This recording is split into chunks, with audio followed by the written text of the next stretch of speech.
So the government from time to time puts together these savings plans that us as Canadians can access, and just wanted to review them today and give a quick overview of what they are and what they mean to individuals for savings, for their retirement, or for whatever the intended purpose is of these accounts.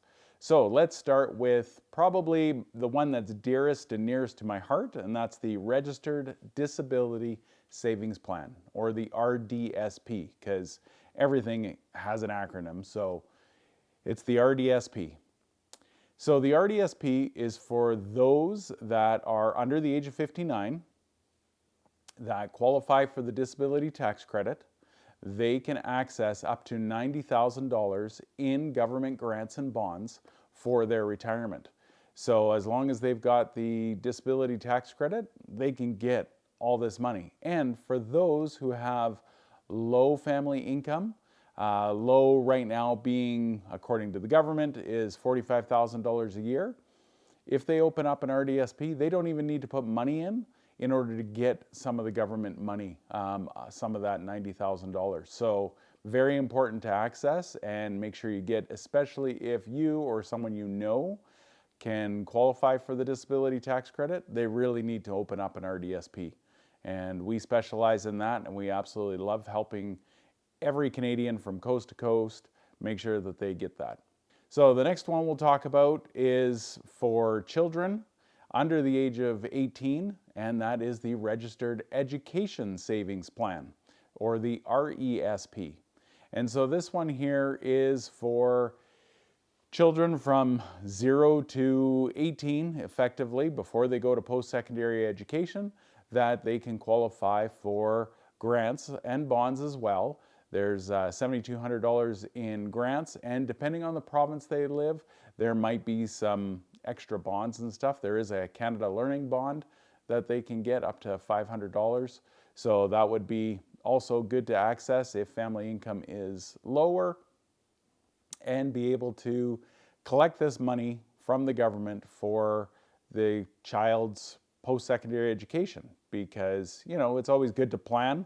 Even if they don't go to school, at least they've got some savings there for whatever they might need in their, while they're adulting, I guess you could say. So the next one we'll do a brief overview on is the Registered Retirement Savings Plan, or RRSP, which sometimes just gets shortened to RSP. So when you hear people talking about RSP or RRSP, it's the same thing. So you don't have to get too stressed about it.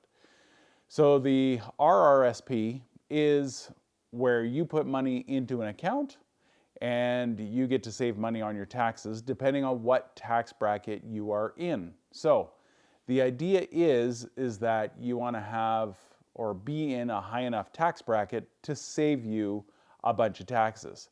So you don't want to be making $45,000 a year and putting money into an RSP. You can, however, you're only going to save whatever that lowest tax bracket amount is. And so depending on the province, that's going to vary, but because every province has a different tax bracket threshold. So really, you just want to be able to be aware of what you can save or what you can save in the future. If you don't put that money into an RRSP at this time, you can put it in later when you're in a higher tax bracket, which is important.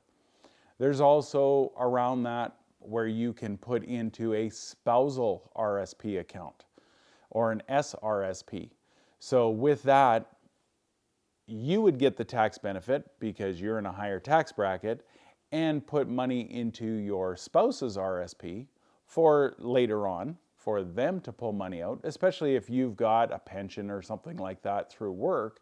You definitely want to be able to kind of diversify where that money is and who's going to get taxed on it when it comes out, because with an RSP or a spousal RSP, when you pull that money out, it's going to be taxed. So you want to make sure that you're in a lower tax bracket, or hopefully a much lower tax bracket than you were when you put the money in. So that's an important one. And then lastly, what we'll talk about here is a tax-free savings account, or TFSA. A lot of people get that acronym messed up. It's kind of fun to hear people say TSFA or TASF or whatever. It doesn't start with an R, so it mixes people up, I think, because it is a registered account. It's just called the tax-free savings account. So just remember, it is a TFSA, so that when you're chatting with people, when you want to open it up, that they're understanding what you're talking about. But anyway, the benefits of a tax-free savings account is that you can put money in, you can save money in there, and any growth on that account is tax-free.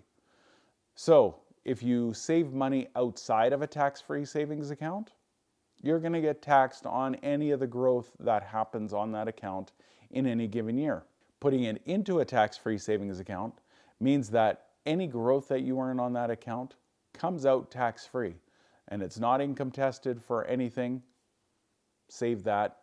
There are some provinces for disability services, just because I'm in that space a lot, that do check on the income when it's coming out to change up the benefits that an individual receives. So make sure you check with your province on that, especially if you're on disability benefits, because some provinces have some pretty wacky rules.